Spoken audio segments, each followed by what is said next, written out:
And so the three kindergarten topics that I chose for my culminating task was supporting English language learners, using the environment as a third teacher, and engaging parents.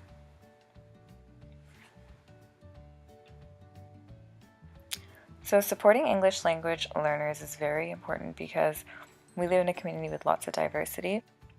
Incorporating students' native language into the classroom really helps foster their language acquisition and helps build vocabulary with words that they were unfamiliar with.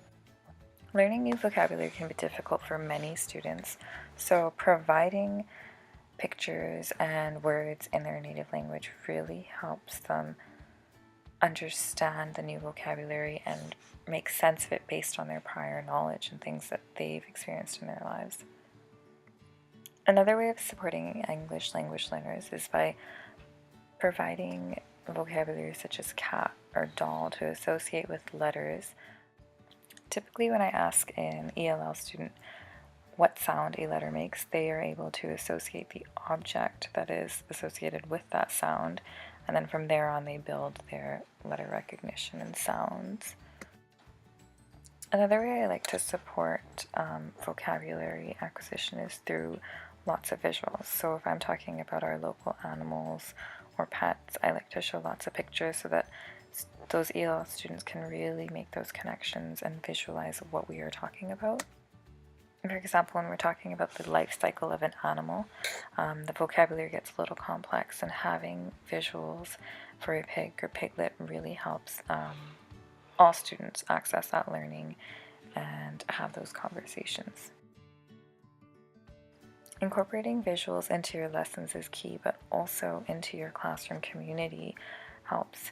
I like to use labels such as these throughout my classroom so that everything has a label with words, so that those students who are not ELL are learning the letter sounds, learning to read, and those students that cannot read yet can associate where things go based on the picture of an object.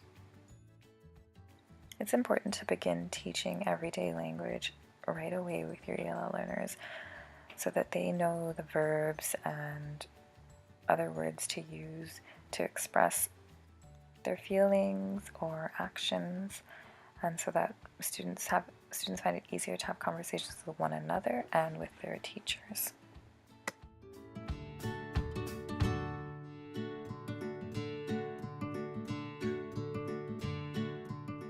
Another strategy to help support our ELL learners is by using gestures as often as possible when we're giving instructions, during transitions, and during lessons, so that even if the vocabulary is new, students are learning and making sense of what you're saying based on your expressions and your movements throughout the day.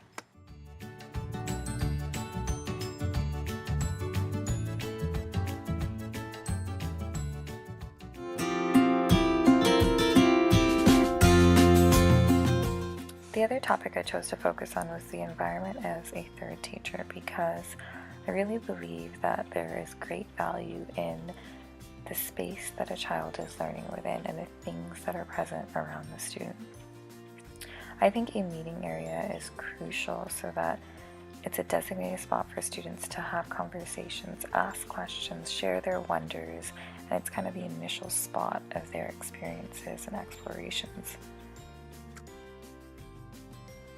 Having a wide array of books in your reading space and making it cozy and accessible is crucial, because this is one of the spots that kids will gravitate towards to look for answers for their wonders and to look through books and ask more questions.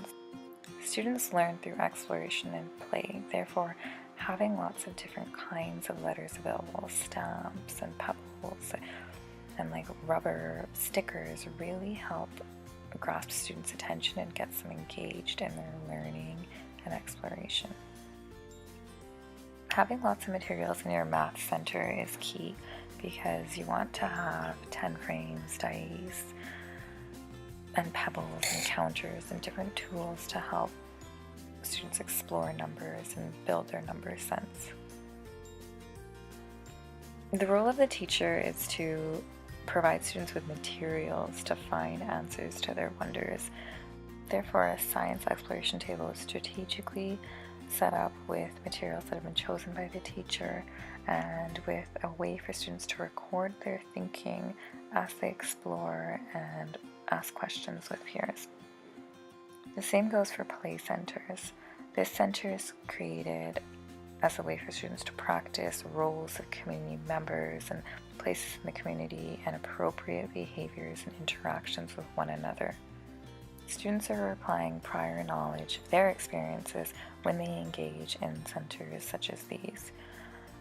They've seen people do jobs in the community, and having them reenact this helps them solidify their learning about community and those people in our community and their roles. The third topic I chose to focus on was engaging parents. I think engaging parents in students' learning is so crucial because in order for students to have success with their learning, there needs to be fluency within what is taught at school and what is taught at home.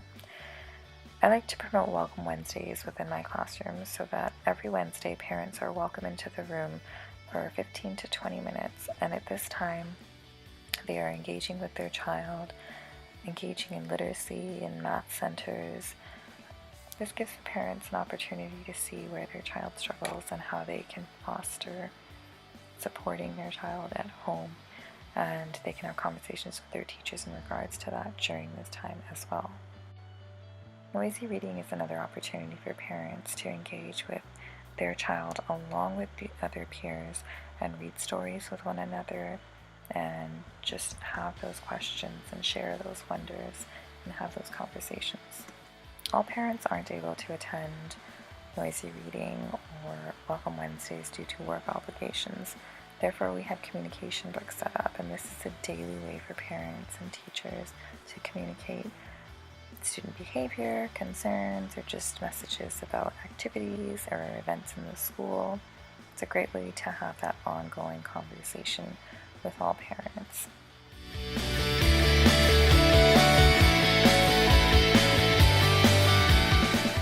I believe that in order for students to have success in their community, parents and teachers need to have those conversations. And during drop-off and pick-up time, it's a great way for the teacher and the parent to just have conversations and to feel comfortable with one another and bringing up any concern.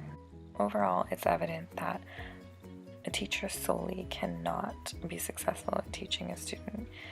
It's very important to have parent involvement, using key aspects in the environment, and just having a strong sense of community so that we can support and help foster each child's learning.